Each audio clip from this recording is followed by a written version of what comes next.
Yo, peace, everybody out there in the internet world. This is your boy, Coach Terry. This is the Coach's Corner on Konnected TV. That's all K's. Coach's Corner, Konnected TV. I am your host, Coach Terry 803. Go ahead and give me a follow on all your social media platforms from IG all the way on over to YouTube. Check me out. Let's link up. Let's connect. Let's build. This is the Coach's Corner, Konnected TV. Basically, what I'm trying to do, man, is give you a fresh, everyday man's perspective on some of the hottest topics in sports. We also going to touch different things, from personal finance to fitness to parenting and just things that you encounter every day. People who can't drive in the streets. We're going to talk about a lot of different things. But for the first episode, this is episode number 1, numero uno.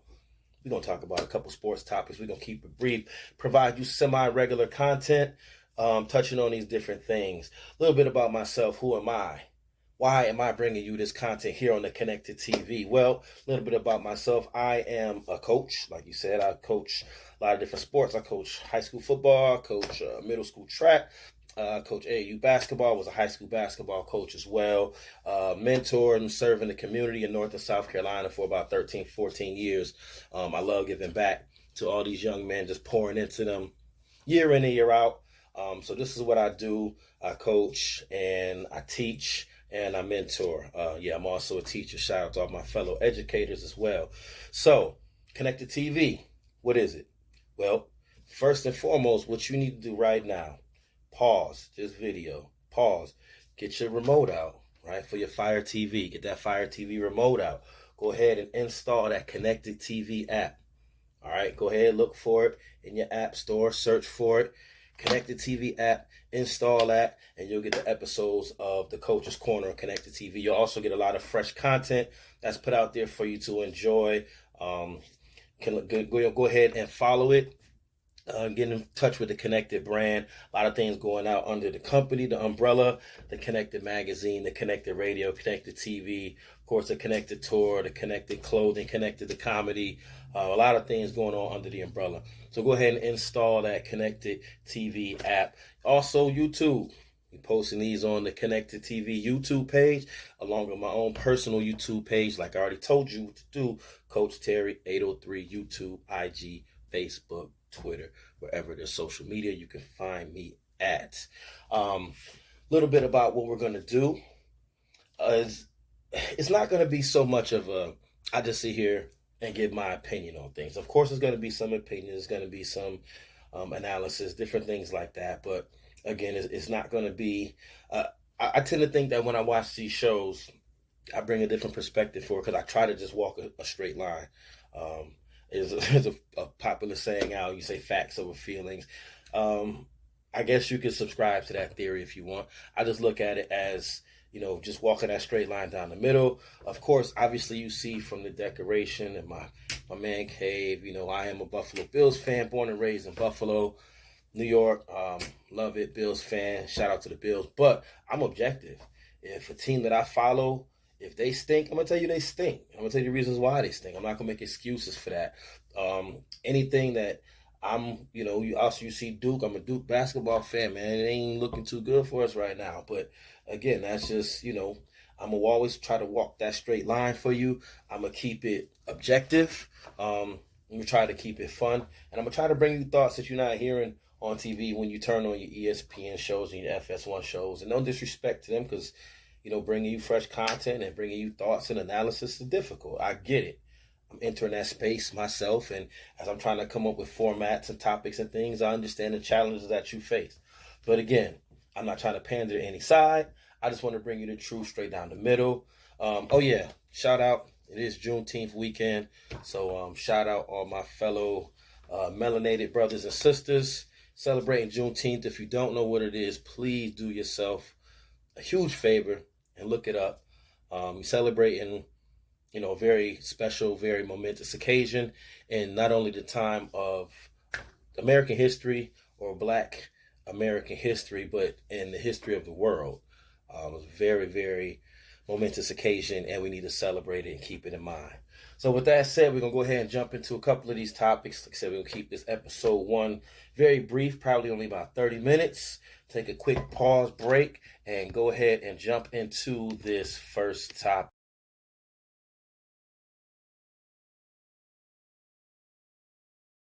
Jump into this first topic for the day, and it's a complex topic, but I've tackled it. If you follow me on IG, hopefully you have before now, but if you haven't, you need to be following me on IG, Coach Terry with a Y 803, that represents the area code where I am now, Columbia, South Carolina. Shout out to the Metro. Been living here about 10 years, man. I love it. But anyway, Ja Morant. All right, I've touched on this a few times on my IG story. I dive into a lot of these topics. Like I said, I've been coaching for a long time. Like the first little guys I started coaching my first year, when they were like 5, 6, 7 years old. Those guys have graduated high school or in college now. And so I've seen a lot of athletes grow up, and I've watched them grow and develop. And so I try to always deliver messages to them to help them along their journey, whether they have fathers or not, because it does take a village. Like it doesn't matter whether you have two parents in the home, you live with grandparents. It doesn't matter really what your family's social structure is. You can always have more people imparting wisdom, and trying to guide your child along their path and navigate that. And I know back when I was coming up, sound like the old man again, but I'm in my 40s, and I know back when I was coming up, that's just what it was. Like if I was walking through my neighborhood in Buffalo, shout out to the East Side. If I was walking through my neighborhood and one of the neighbors called me doing wrong, they had every right to get up in my face, yell at me, pop me, whatever, the standard was at that time. Like, and I couldn't go back to the house and tell my mom, oh, Mom, Miss Miller, she smacked me upside the head, because her first question is, what was you doing? Why did she have to smack you upside your head? So it's not like nowadays. I think it's more of it's just different. I'm not going to say it's better or it's worse. I am going to say it's worse. I think it's different now, because people, there's nothing wrong with protecting your child, and I get it. It's a lot of bad people out here, but there's also a lot of good people. My point is this: I just want to be one of those people that try to always, say things that help your child. Maybe just reinforce things that you say at home. Anyway, use my social media for those type of purposes, and that's another reason why I wanted to bring this type of content to this space, so I can kind of bridge the two gaps between sports commentary and mentoring and black empowerment, all that other good stuff. All right, anyway, enough of that positive stuff. Now, we'll talk about the Ja Morant thing. So Ja Morant, twofold. First of all, he's from South Carolina, not that far from Columbia, actually. Dalzell, South Carolina. It's a pretty rough area. It's out in the country. And here's the thing. Back when he was first having these issues, I was commenting on it, and I was getting a lot of pushback, not just from young people, from adults too, that I know. It was kind of surprising, frankly, who are saying that I was coming off a little too harsh. He's a young black man. He's got money. They're trying to hold him to a different standard, and this and this and that. And my retort to that is always, here we go again, trying to justify bad behavior. Like, that's all it was ever out for me. I never said he broke a law. I never said he did anything illegal. It's just about bad behavior. Like, we cannot tolerate, we cannot continue to excuse, overlook, justify, rationalize, quantify bad behavior from our black superstars just because they're young and black. I mean, we understand what systematic racism is. We get it. We know what redlining is. We understand redistricting, all those different elements that are out there. But we can't always throw that card in there when the punishment or the reaction to one of our actions is justified. Okay, so let me just go back. All right, so in case you don't know, which you got to be living under a rock if you don't know. But just in case you don't, so Ja Morant, NBA superstar, very young. I believe he's 22, 23 years old. So again, he's a young man. I understand that.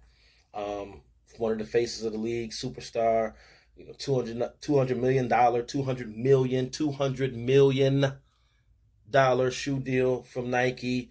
He's got, I think, Gatorade, Powerade, all these different brands that he's endorsing, right? So he's the face of their company. He's the face of the Memphis Grizzlies. He's one of the faces of the NBA.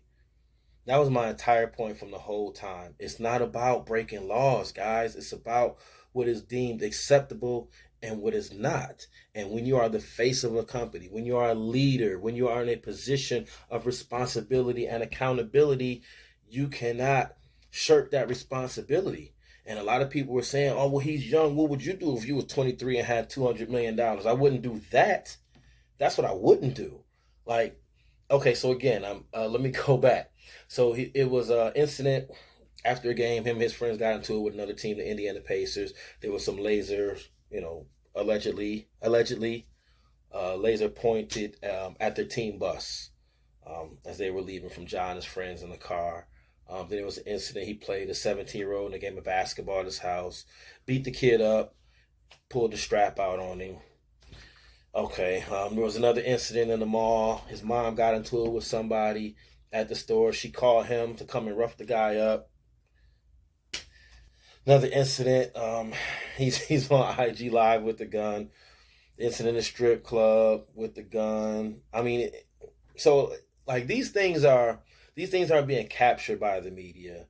Like there's no gotcha journalism here at work. This is you putting yourself in these terrible predicaments for somebody of your stature. Like I just always say, because everybody wants the money and the fame, right? Everybody keeps saying, well, he's young. Yeah, but he's got $200 million. Well, they say, Coach, well, how hard would it be to be young with all that money? And guess what? Dudes have done it for years and years and years and years. We don't have this issue with other players who are young and rich and make all this, in his same position. I'll also say this. How hard would it be if you 23 with 3 kids and no job, right? Or you 22, 23 years old with 1, 2 kids and a minimum wage job. Don't tell me about how hard it is to live with $200 million and be a young man. Guess how hard it is to hire security. Guess how hard it is to hire a personal finance person. Guess how hard it is to hire an attorney, a PR person. Like you should have all of these things in place in a structure, because here's also the thing. He met with the NBA. It's not like this just happened. So he got 25 games because this was a second offense. After the first time it happened, and I was going on my story and I said, look, this is a very bad trend that I see happening with this young man. And again, people are jumping down my throat, and look, I made my mistakes. If you went to college with me, you know what I'm talking about. As we get further along in this series, I'll share my experiences. I'm not ashamed of what I did. I'm not afraid to admit the mistakes I made, because they made me a better man today at 46. So I get it. 23 was half my life ago. So looking back on it, of course I can say, well, yeah, this and this, and hindsight is 20/20, all of that. We understand that. And I'm not saying I wouldn't have made poor choices at 23 with a lot of money and power and prestige and clout and all of that now too. I'm not saying I wouldn't. All I'm saying is that we needed to put the things in place to correct this behavior. And it was just so many people just riding for him, excusing that behavior. And now look what happened to it. Look, man, when you see your friends, like your real friends, when you see them going down a dangerous track, it's your job to put something in place to stop it, to try to curtail that behavior. All right? Like, it's just, we have to do that, man. And as a people, I just feel like we don't do that enough. We don't hold ourselves to a certain standard, because a lot of the things I was seeing too, people were coming back showing videos of Chris Kaman. Well, Chris Kaman was posted on Twitter with a gun and... First of all, who cares what Chris Kaman does? Like, Chris Kaman ain't the face of a franchise. Chris Kaman ain't the face of a league. Chris Kaman ain't, like, who cares about that? Like, I'm for real. Like, part of me wanting to see my people do better is holding ourselves to a higher standard. Not saying, well, because they got away with it, we should get away with it too. No, we shouldn't. And again, it's nothing illegal. Look, I own straps. All right, it's nothing illegal about it, but you won't see me flashing out on my social media. Like, as a teacher, as a dad, as a coach, as a mentor, like, it's a certain way that even I present myself on a much, much, much lower level than John Morant or any NBA superstar. But it's a certain way that I present myself, my brand, my image, my likeness, my character to the public on social media. Regardless of how I may talk in my personal conversations, you don't hear me use that kind of language out here on social media where it can be broadcast and reduplicated and all those other things. It depends where I'm at. You might catch me slipping sometime. But again, it's a way that you need to present yourself when you're in certain positions of authority, when you're in certain positions of leadership, when you're in certain positions of respect. And hopefully, man, Ja learns his lesson. Like I said, I'm not here to beat the kid up. we all gonna make mistakes along this path we call life. You're gonna keep making mistakes. Make mistakes every single day. That's not what I'm saying at all. But we gotta learn from them, and they can't keep being the same mistakes. I'm gonna leave you with this. Something I tell all my students, something I've always told my players since the day I started coaching. Tiny Mike, 5, 6-year-olds, when their helmets is bigger than their bodies and they running around like bobbleheads. One thing I always say, you're gonna make mistakes when you play this game. Just don't keep making the same mistakes. Make different mistakes. Make different mistakes so you can learn different lessons, so you can learn more. If you keep making the same mistake, you're not learning. So either your head is a brick or you just refuse to, acknowledge your mistakes and move on. Ja, man, again, South Carolina kid, I'm rooting for you, dog. Like, I want to see you do great things because he's a great player, fantastic player, exciting, box office. Like, you pay to see Ja. When Ja's in town, you pay to see Ja. You know what I'm saying? So, again, best of luck to the brother, man. I hope, whatever's going on inside, he feels like he needs to show, prove that he's some type of character. I hope all that passes by because, he's an NBA superstar. You're not a thug. You're not a gangster. Like, you're none of that. And that's quite okay. You worked hard to get where you at. So don't blow it. And if you his friends, help him out. Talk to the brother, man. Don't let him blow it because this is generational money. I'm talking about his family is set up. You know what I'm saying? Like, that's how far they set up. Like, you ain't even got to worry about money or anything like that. So go ahead, man, and empower your peoples, man. Set up that generational wealth and get the help you need, Ja. We are rooting for you, bro.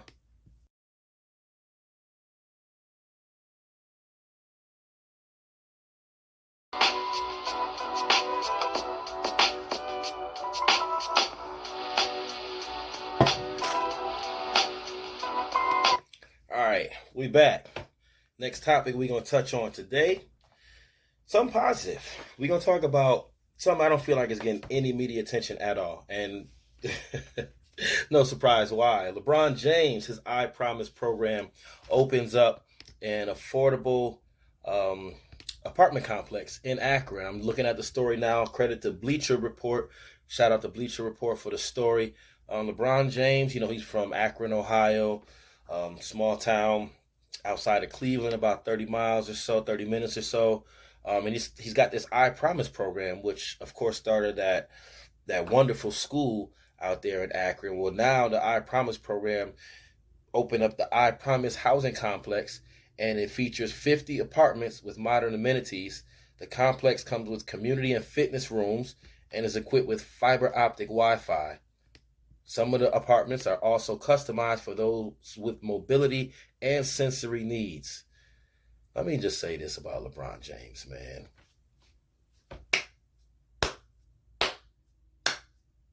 I wish I had some flowers in here so I can get our brother some flowers right now, man. Like that's outstanding, man. Are you serious? Like, this dude, let's just go. Okay, and I'm also say this. I'm not a LeBron James stan. I'm not. I believe Michael Jordan is the GOAT. You can't change my mind on that. It's just, I saw Jordan play. A lot of y'all who say LeBron is the GOAT, you didn't see, you just watched YouTube highlights and you did not, like, you don't understand. When Michael Jordan took the court, you never felt like he was going to lose. And I'm not a Michael Jordan stan either. Like, my favorite team was the Pistons growing up. So I hated Michael Jordan, but I hated. Anyway, we're not here to talk about Jordan or that GOAT debate. I'm not. Maybe for later down the line, maybe. All right, but LeBron, let's talk about LeBron, man. I'm giving this brother his flowers, man, because I haven't seen this. I saw this on Bleacher Report on IG, like, real quick, and then they flashed by, it was gone. This should have been a big media story. Like, this man is providing housing for his community. This man is providing education for his community. Like, what are we talking about here? We talking about, guys gonna sit here on the last segment, we talking about Ja Morant, y'all in my inbox, talking about Ja's young with all this money. Don't you expect him to wild out? No, I don't. Because LeBron was young and had a lot of money too, and he didn't wild out. Like, so that's why I said I got to talk about, I'm going to take this segment and just dedicate a few minutes to this guy, because think about it, y'all. He's been in the public eye since he was 14 years old.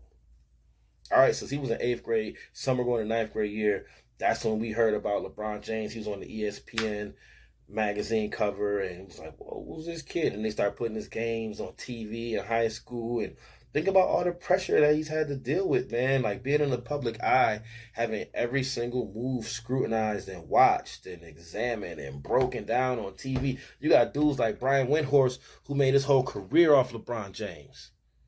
Let me say that again. Brian Windhorst made his career off LeBron James. Dude was covering them in Akron, man, way back then in high school, and then just kept going up from Cleveland to Miami and ESPN and all that. Man, shout out to Brian Windhorst. I ain't mad at the game, brother. I'm just saying, LeBron is creating industries. LeBron goes from city to city, and the economy of the city jumps up, man. What are we talking about? Where's his missteps? He ain't got no side kids. You know what I'm saying? He's kept a clean nose. He ain't never got DUIs, pulled over. You know, got caught with the needle in his arm, like with the nose candy. Like LeBron has kept it, man, pretty much as straight laced as you can keep it. Yeah, he drink wine and smoke cigars. So what, man? So what? Let the man live. You know what I'm saying? He got his boys with him, raising them up to be great young men. His little girl, he treat her like a princess. The same girl he been with since high school. And man, come on, man. Like it's so much bad you can say about athletes, but it's so much good you can say about brothers like LeBron, and they don't say that enough. I'm not a LeBron stan. I know it sounds like it, but I told you from the very start, I'm here to give it to you straight down the middle. Like when I see something, I'm gonna call it. Like I'm gonna call it how I see it. You know what I'm saying? I'm gonna see it how I call it. Like I'm not gonna, I'm not gonna downplay anybody's accomplishments because of a personal feeling. Like that's just something I just don't do. Like if you earned it, you earned it. So again, like it's just the contrast, between this and the last segment, talking about Ja and how, that money, that fame, that clout that y'all be chasing sometimes can get in your head and make you go left. Whereas with LeBron, it just made him go even more straight because he saw the impact and the influence he could have. And that's what it's about, y'all. It's about the next generation. I'm not going to say it's never about you, but it's not really about you. It's not you and it's about now. It's about who's next. And it's about the future. And it always is. No matter what industry you're in, no matter what you're doing, it's about who's next and making sure that they get in the right guidance and having the right things put in place for them to succeed and keep building. And so that way, whoever's next behind them can only take it to that next level. And we just keep leveling up. You know what I'm saying? So that's why I'm talking about, like, when you get the money, man, like, let's pour back into these communities. Like, isn't that what it's supposed to be about? Right? You come up and you're supposed to reach back and lift your brother up. You know what I'm saying? But too often, man, we get the money, we get the bag, and then it just becomes about just accumulating more and more things.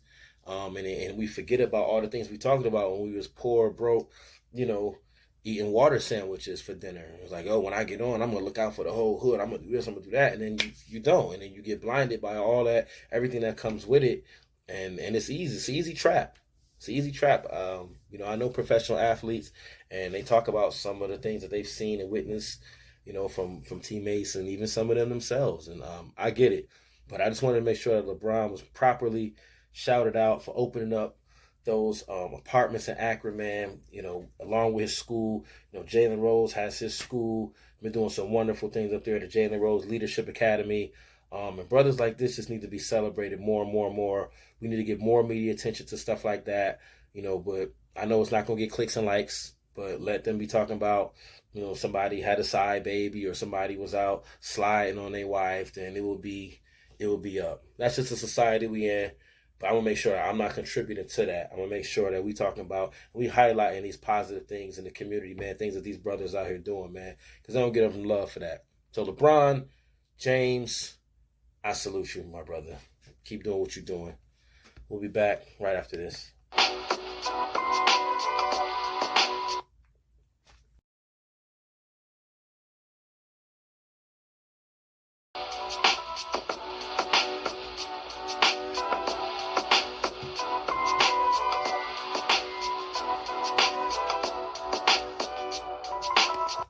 Shout out to my dog, Ajaxxx Powerman Beats on the instrumentals. Each week, I'm probably going to highlight one of my fellow artist friends, provide me some instrumentals as we come in and out of the break. Again, just adding a little twist, a little something different to you, man. It's all about each one, teach one, man. I subscribe to that philosophy in everything I do, man. Each one, teach one. If I know something, I'll make sure you know it. And that's how it should be, man. I told you it's all about the village, man. Last story I want to touch on today is something kind of close to home. Michael Jordan, the MJ, your airness, is selling the Charlotte Hornets. He's a majority owner of the NBA franchise. Has been since 2011. He was owner for 13 years, 13 seasons, so 2010. Sorry, yeah. He paid $180 million to take majority control. He bought 65% of the franchise. Shout out, credit to the Charlotte Observer, a paper that I read for many, many years when I lived in Charlotte. But Jordan bought the team from Bob Johnson for $180 million in 2010. He had majority control of the franchise, so he had 65% of the team's equity. He sold off pieces of it, a few years back, but still the majority owner, so he, basically called all the shots. Now he is 60, and he's selling the team for around $3 billion. So, I mean, it's not a bad flip, right? 180 in 2010 and $3 billion in 2023. So in 13 years, he made like $2.8 billion on that franchise. It's a nice investment. Now, here's a couple things. A couple reasons I want to talk about it. I did bring up MJ last time talking about LeBron debate, but again, I got off track with that. I wasn't really trying to bring MJ in it, but it ties nicely. Let's call it a segue, smooth flow into this segment here. So I'm a little conflicted because here's why. Now, I went to Johnson C. Smith University in Charlotte, North Carolina. Shout out JCSU, all my HBCUs out there. And so, I stayed in Charlotte, lived in Charlotte for a long time. I was there when the Hornets left. George Shin, the previous owner, moved the Hornets to New Orleans in 2002. That was that last game. I was there at the last game. They played the Bulls at the old Charlotte Coliseum way out on the south side. So that was, I was there for that. And then it was like a year or so gap, and an NBA approved the new franchise, the Bobcats, bought by Bob Johnson. If you don't know who Bob Johnson is, he founded, started BET, the television network, Black Entertainment Television. So Bob Johnson became the first black owner in the NBA. Ooh, shout out to Bob Johnson. Was right there in Charlotte. Cool. People didn't like Bob Johnson. I know why people didn't like Bob Johnson. They didn't like Bob Johnson because he was black. Like, I'm point blank, period. They didn't like Bob Johnson because he was black. They tried to say, oh, well, he named the team after himself. Bro, if I just paid how many hundred millions of dollars to bring a team back to your city, I name the team what I want to name the team. But no, for real, because they say, well, he named the team after himself, the Bobcats. They ain't like Bob Johnson. Now, Bob Johnson was cheap. He didn't really want to pay for anything like that. And, so he had his issues as an owner. I'm not sitting here defending him as an owner, but I'm just saying people in Charlotte didn't give him a chance from the jump. I was there. You can say what you want to say from the outside. I was there. I was listening to the sports talk radio every day. I was going to the Bobcats games. I was hearing everything. All right. So Bob Johnson, first black owner, sold to Michael Jordan. Boom, kept it black. Cool. All right. Bet. Power. All right. Jordan, his time with the Wizards was terrible. When he was the president in the front office, he made a lot of terrible moves. We ain't even got to get into that because it's all about the Hornets. But when he got to the Hornets, he didn't do much better. I mean, my gosh, y'all. I was a Hornets season ticket holder for a while, and I had to stop because I just couldn't keep pouring my money into a bad product. I get it. You're not going to hit. So first of all, his personnel decisions were horrendous. He always put the wrong people in place to make these decisions. So when you're drafting, I'm trying to go back, when you drafted Adam Morrison, who everybody knew would not be a productive NBA player, and I think Adam Morrison was third or fifth, when you're drafting him, why? When you're drafting, Noah Vonleh at number 9. You're drafting Cody Zeller, top 10. What are we doing? Like, we're drafting, you know, Raymond Felton was decent, but that was a point guard draft. We could have had a lot of different picks that year. I mean, it was just Sean May and Raymond Felton in the same draft. Matter of fact, I do remember that. They were in the same draft, the Carolina boys. And he just kept drafting Carolina boys year in and year out. And it was like, bro, like, this team is terrible. Here's the remember the Kentucky team that won the championship with AD? His number 2 guy was Michael Kidd-Gilchrist, right? Just a good defender. Like, nobody thought he'd be a good NBA player. Couldn't shoot, had that crazy looking release with the hitch in it, and he was terrible offensive player. What Jordan do? Go ahead and draft him number 2, right behind AD. I get it. AD clear cut number 1, right? Just like this year, Wemby going number 1. We all know that. Who's number 2? It's a toss up. And you can go back to my Twitter. Maybe if I had time, I would go back and pull up my own Twitter, but I don't feel like digging through old tweets. I said Bradley Beal. I said the kid from Florida, Beal, should be the pick. Because the kid can shoot. Like, it's a shooter's league. I saw it, I think that was 2013. Way back then, I'm like, yo, the league is going to more cats who can shoot. Like, why are you picking somebody who can't shoot, who can't score? But anywho, so Jordan's tenure here was not terrible, was not good at all. Like, terrible is actually putting it very kindly for his tenure. I think we made the playoffs twice as an owner. Didn't win any games, got swept both times. Kemba Walker was a good pick.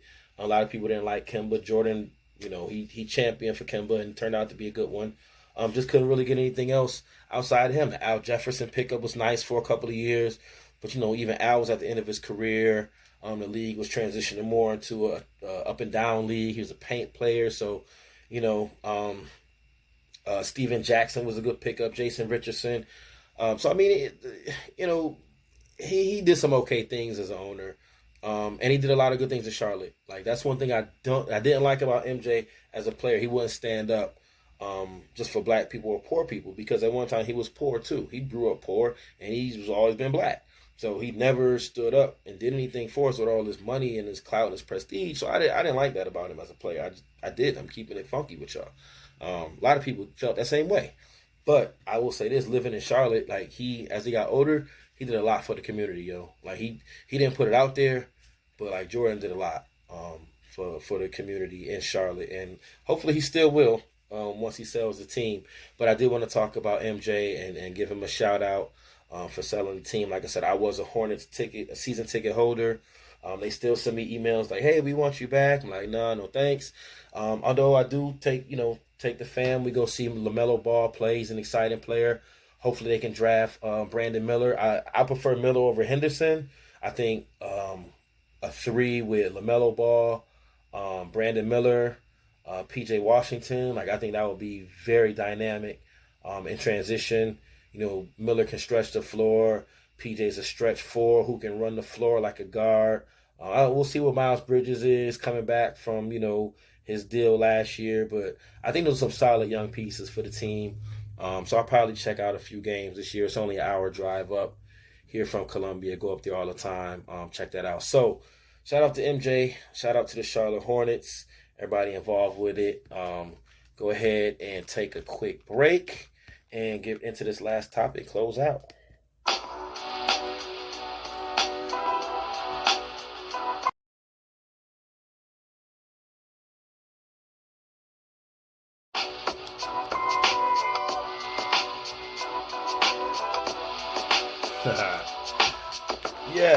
Yes. Welcome back. So this is just showing you one of the Konnected magazines from a previous issue. This one's got Babs Bunny on the cover. You know her from making the band Fame. She is doing her thing in the battle rap community, which I am heavily invested in. Love battle rap. She is the host, and she kind of like runs things for the Queen of the Ring Battle League. Real dope female MCs, man. They get it in. They go at it. They go at it. I love some Queen of the Ring battles. You know what I'm saying? Along with all the other leagues. I watch, RBE and King of the Dot and, Bullpen Battle League, Gates of the Garden, of course, URL, but a lot of stuff, man. South Carolina's got a pretty dope battle league, too. The South Carolina Battle League. I went out to a couple battles, maybe about 2 years ago now. They had downtown. Pretty dope. They brought in some heavy hitters. You know, if you know the names, Arsenal was there. He rapped. JC rapped. Danny Myers. Swamp threw the thing together. So I got to kick it with them dudes, man. Everybody was mad chill. You know, took pictures with me, kicked it about battle rap. But anyway, so that's how the Konnected magazines look. You know what I'm saying? Real official. All right, boom, real official. Everything is laid. Oh yeah, for my fellas, got your little kit and corner for your models, artist features. You know what I'm saying? Boom. Oh, who's that? Yeah. I used to rap. I was in one of these too at one point in time too. Shout out to the Konnected magazine, man. Everything we got going on with that. But yo, let's go ahead and wrap this puppy up like a Christmas present from a nosy kid. I hope y'all enjoyed, man. Like I said, this is episode 1. So bringing you some more content. How often are we going to do these? I'm not sure. I don't really want to commit to a solid schedule right now, but you'll get at least 2 a month. You know what I'm saying? So we'll say every couple of weeks, we'll throw something out there for you, talk about what's out there, talk about what's going on, talk about what's important, talk about what you want to talk about. Actually, you know what? Bust it. Let's do this. Go ahead and drop me a comment, shoot me an email, or leave a comment. All right, shoot me an email at, go ahead, get something to write it down. Well, hurry up. Put it in your phone, pull your notepad up.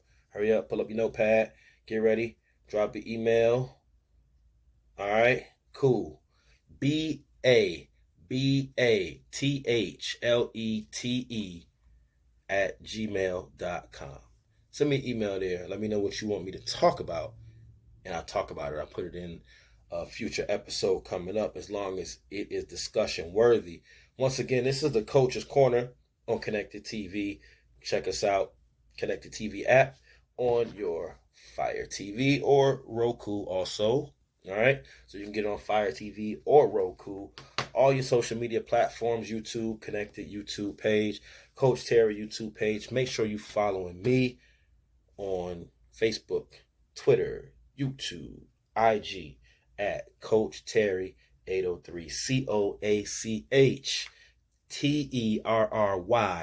803. Coach Terry 803. Make sure you follow me. I'm going to give you that fresh content, everything you're looking for, man. I'm going to try to shoot you straight down the middle, like the yellow lines on the street. You feel me? All right, yo, hope you had a good time, man. Just bugging out, vibing out with me. You know what I'm saying? Appreciate everybody for tuning in. Appreciate if you would share this content. Tell a friend, to tell a friend, to tell their neighbor, to tell their sister, to tell their cousin, to tell their dog, to tell their turtle. Everybody, tune in, check it out. Stay connected. Most importantly, stay blessed. Peace.